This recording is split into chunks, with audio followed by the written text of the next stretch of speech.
Hello everyone, this is Kinzo 2002 here, and today I am doing another movie review. And if you noticed, I have my hands here because I say today's movie review is Spiral, the Book of Saw. Wee! Hello everyone, this is Kinzo 2002 here, and today we're going to be reviewing Spiral from the Book of Saw, which is a new adaptation from the original Saw films. And just like every other movie review that just talks about the first story, then like they just bring up the story. However, I'm just gonna get to spoilers right away because I'm not doing such a good job at talking. So what do I think? I mean, it's kind of like a mix. It's not that bad, but it's not really that good either. Because you're stuck with the first Saw movies, and you actually love the original Saw franchise much better than this new one that I saw. I mean, it was all right. I'm still kind of like in the process thinking if it's good or bad. So because I like the original, I grew up watching the original. Yes, as a little boy, and the first one always stood out to me. No, actually, no. The second one actually stood out to me the most. Like me, in my personal opinion, I feel like the first three always stand out to me the most. Until like the fourth, all the way to like I guess Jigsaw. It's like they're not good, but they had some good viol. They had some good good like executions in their like games, but it's just it doesn't they don't stand out to me as the better ones than the first three. I feel like the first three had like better plot twists. The fourth one was okay. It was kind of like a side story within the third movie, but yeah, I prefer the third movie much better. And Spiral, it's still gonna be it will never stand out to me. So this movie starts with Chris Rock and Samuel Jackson, which are two popular actors, but also that's sort of a problem when it comes to the Saw movies because throughout the Saw movies, Saw was known for having low budget actors, like actors that Hollywood has never even known, or these actors that have been in these movies for quite a few, but no one's ever heard of them. That's what they're known for. But and for me, it kind of feels believable in the situations that they are. Like you don't know this person, but holy fuck, he's in danger. Like holy, like what's gonna happen to him? But the fact that we have two famous actors that are well known in many movies, especially Chris Rock and Samuel Jackson, it doesn't it doesn't really feel believable to me. It doesn't feel like there are any danger besides just Chris Rock being funny at the movie. Which I mean, there's scenes where he's being like serious, but to me, it just comes out as laughable, but not in a funny way. And I don't know what that meant either, so I'm trying to figure that out. But you know what I mean. So as an example, look at it. It has like little children as actors, which I'm not really fond of movies who have kids in movies that are the main protagonists. I don't. It's not feel believable, but that's not the point. It's like having let's put an actor Sylvester Stallone in this movie. Imagine Sylvester Stallone in it. Nothing's gonna happen to him. You know why? Because he's Sylvester Stallone. Nothing's gonna happen to him. Which, in spoilers, I'm gonna mention spoilers, so you gotta leave. If you don't want to be spoiled. Ooh, I'm gonna spoil the movie. Ooh, Samuel Jackson dies in this movie.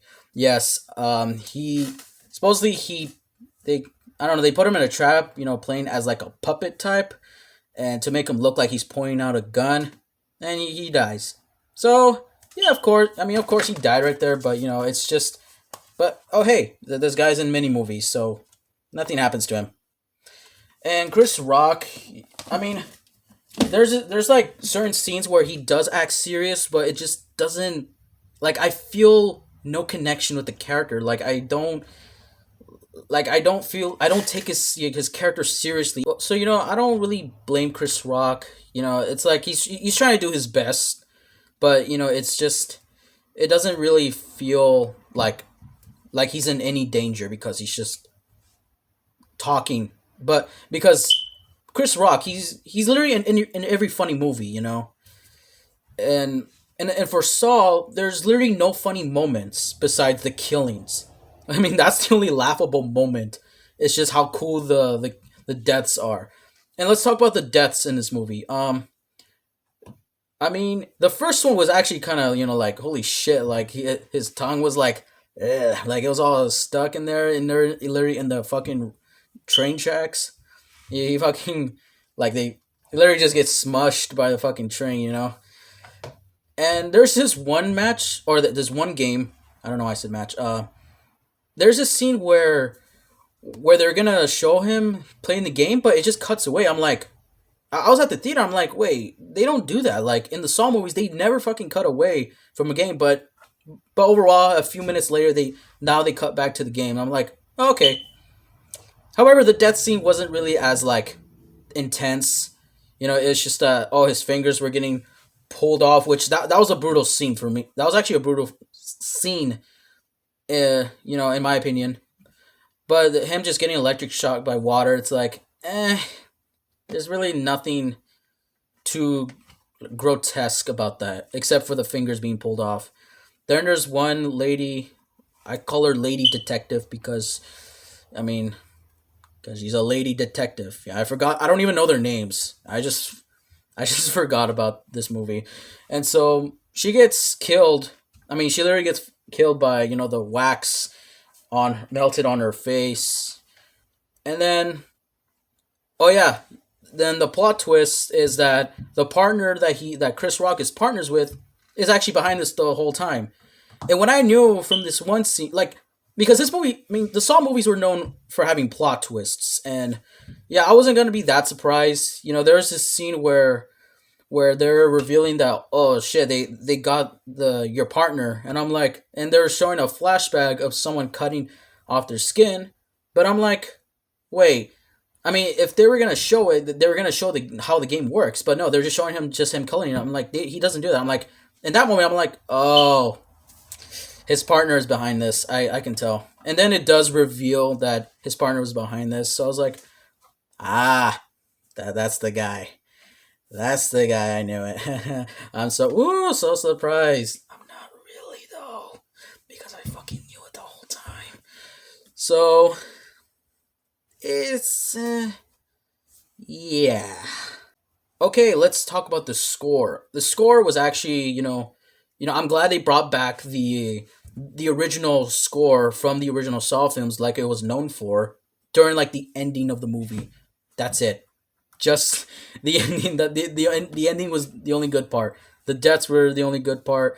I know they were trying to do more like a detective movie, like it should have been, because throughout the Saw movies, it's like it's known for just being more of a slasher, but in this one they want to go deeper dive into more of the detective perspective, which which it was actually cool though, but the deaths weren't as like that intense as I thought they'll be.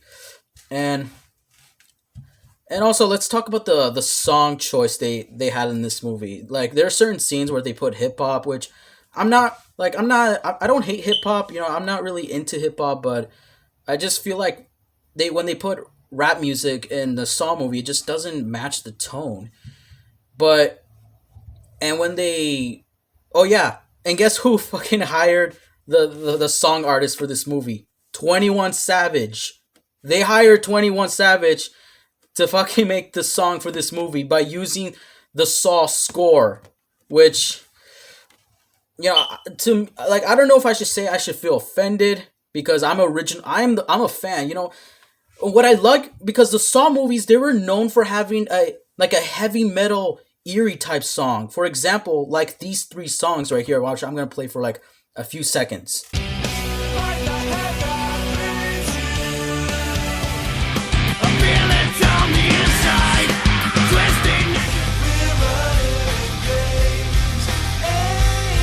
And then since I guess we're in this generation where people like hip hop, I guess we have this. Everything I do, I be 10 steps ahead. After the ending, and then when I heard that song, I was like, man.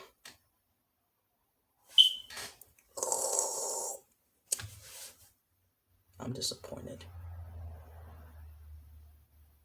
I mean, for example, it's like if 2016 Shin Godzilla, which was an interesting film and very intense, a giant kaiju destroying the city, and then in the roll credits, it ends with a song like this.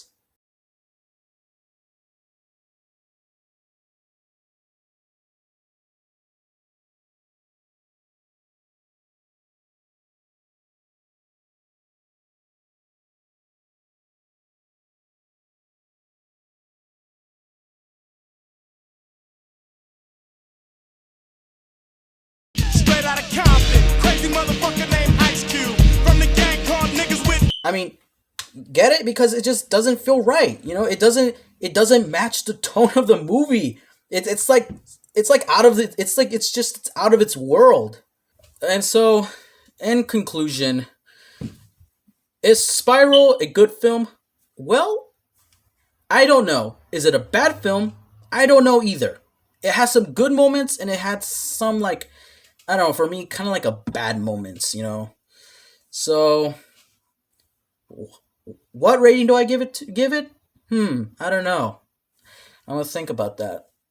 I literally give this movie a 5.5 out of 10. So that's going to be today's movie review, which is my first official movie review, which contains spoilers. I'm sorry if I ruined your life. Come on. It's a Saw movie. You wouldn't be that surprised. It always has plot twists. As always, guys, make sure to like, comment, share, subscribe, hit the bell notification icon up there. And don't forget, my Instagram page is Godzilla World. And as always, see you later.